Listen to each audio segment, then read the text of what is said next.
খেলা হইবার কথা ছিল আরো 2 দিন পরে, বাংলাদেশ ভার্সাস পাকিস্তান। এখন তো দেখি গভীর রাতে খেলা চলতেছে, গোপালগঞ্জ ভার্সাস বাংলাদেশ সেনাবাহিনী।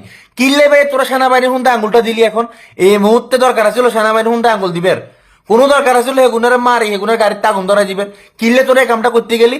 এই যে এখন গভীর রাতে যে ডাকি জানি বেগুনের চোখে মুখে যে গামছা বান্ধি হুন্দার ওসাতে মানে বাড়ির লগে যে হুন্দা ঠান্ডা বাংলা তুলিলে আর সলবাগল তুলি আর তোরা যে খালি আব্বা আব্বা কই ছিল্লরে, খালি ওমা গো ওবাব গো কই ছিল্লরে। কিনলে এই কামটা করতে গেছিলি তোরা? তোরা কি মনে করছিস কি এটা ওই যে ছাত্র আন্দোলনের সেনাবাহিনী আইসো রাস্তাতে উঠি দেখবো ইজ্ঞা দুগা গুলি করবো শেষ? সেই সময় তো সেনাবাহিনী কিচ্ছু করতে না, সেনাবাহিনী এখন ফুল ফ্রি। এই যে আজকে যে সানডে, আমার তো ডিপজলের ডায়লগ মনে হয়ে গেল কই, ওই যে সানডে মানডে ক্লোজ করে দিব। তোর ঘরে থাকছে সানডে মানডে, সানডেতেই ক্লোজ করে দিব, মানডেতে আর জান লাগতো না। যে পরিমাণ মারামারি দেখি এর টসে যেতে অলরেডি ব্যাটিং চলতেছে, T20 ব্যাটিং। কখন মানে এই ম্যাচের ভিতরে কোনো ডট বল হইতো না ভাইয়া। বাংলাদেশের ওপেনার লিটন দাসও এই ম্যাচে নাই, বাংলাদেশের ওপেনার তামিম ইকবালও এই ম্যাচে নাই, কোনো ডট বল হবে না। এখানে সবাই সেনাবাহিনী। ফতি বলে খালি সাইরাস ছক্কা, ফতি বলে 60 ছক্কা, ফতি বলে ম্যাচ চলবো, আর ফতি বলে খালি আওয়াজ উনিয়ের খালি আব্বা আব্বা কই।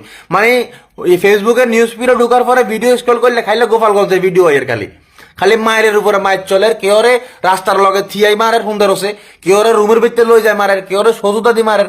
কিনলে এই কামটা করতে গেছিলি তোরা বালার ভিত্তে? হেগুনের কাম করতে দিলে কি তো তোরা তোকে আন্দোলন করবি আরেকটু পরে করতি, আরেকটু পরে চিন্তা ভাবনা করে করতি। সেনাবাহিনীর লগে ফাঙ্গা নেওয়ার কি দরকার ছিল? কি দরকারটা ছিল এগুলো ফোনটা আঙ্গুল দিয়ে নিজের ফোনটা বাস ঢুকাই দিবার লাই? এগুলো ফোনটা দিছো তাঙ্গুল আর নিজের ফোনটাতে বাস ঢুকের আব্বা আব্বা কইছে সিল্লরে খালি চিন্তা করছ।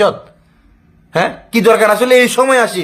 অন্তত পক্ষে এই সময়টা সেনাবাহিনীর লগে জায়গা করার মনে করছিস কি? ছাত্র আন্দোলনের মতো মানে লক্ষ লক্ষ জনতা সেনাবাহিনী ফিসে উঠে যাবো শেষ তো যা মারছত এবার হুরারের ধরে মাইরখা খালি এবার প্রচুর পরিমাণ মাইল ছিল, বল একদম বাউন্ডারির বাইরে। ওই যে পাকিস্তানের শহীদ আফ্রিদিতে এরকম T20-তে বল আজাইলাই তো এরপরে একটা ঠিক সেনাবাহিনীর অবস্থা আজকে এরকম মায়ের লগে দেখবে যে বল আজি দেবো কালকে সকালবেলার এই বল তো হয়ে জানো। আর যাদেরকে মারতেছে ওদের নিজেদের বল এই মুহূর্তে মনে হয় যে আর নাই, নিজেদের বলও দেখায় না, বল মোটামুটি ভাঙি গেছে কই। যে মারা মারছে এ মারায় বল থাকার কথা না ভাইয়া। বল থাকলেও স্টামের আগে যে রক্ত চলিয়েছে যে মারা মারছে, আমার কাছে যা মনে হইতো। তবে কাজটা ভালো হইলো ভাইয়া, কাজটা ভালো হয়নি। এই সময় সেনাবাহিনীর পিছনে আঙুল দেওয়া দরকার ছিল না। আর আমাদের পাশের দেশ ভারতের ভাইয়ারা, ওনাদের মিডিয়া তো মোটামুটি মনে করো যে হকার, এদের এটা তো মিডিয়া বলা যায় না, এরা তো খালি আগ করে এনে ছাই থাকে কোন সময় কি হয় কোন সময় কি না হয়।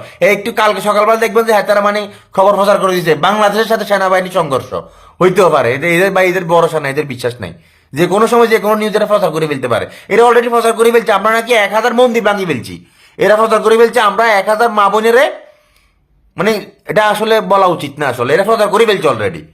হ্যাঁ, তাহলে চিন্তা করেন ইন্ডিয়ান মিডিয়াগুলা, ইন্ডিয়ার যে মিডিয়াগুলা এগুলা ভাইয়া বয়কট করে দিত পাকিস্তানের, মানে বাংলাদেশে যেরকম মনে করো যে ভাই ফিস টিভি বাদ করে দিছিল না, ইন্ডিয়া মিডিয়াগুলো বাংলাদেশ থেকে বাদ করে দিতে হইব। নাহলে বাংলাদেশের এত সমস্যা হলো ইন্ডিয়া মাথা কামানোর দরকার নেই তো। একবার ভাল লাগে দুইবার ভাল লাগে হতে তো ভাল লাগে না। তো ভাই যাই করছো ভাই সেনাবাহিনীর লোক আমরা বালা করানো হুনারের ধরে কি করবা মায়ের কেউ আর বাবা বলো নিজের বাপের যত তোমার বাপ ডাক তোমার সেনাবাহিনীর যে বাপ ডাক করে দেখি খুব খারাপ লাগলো, যে আসলে মারার খারাপ লাগে।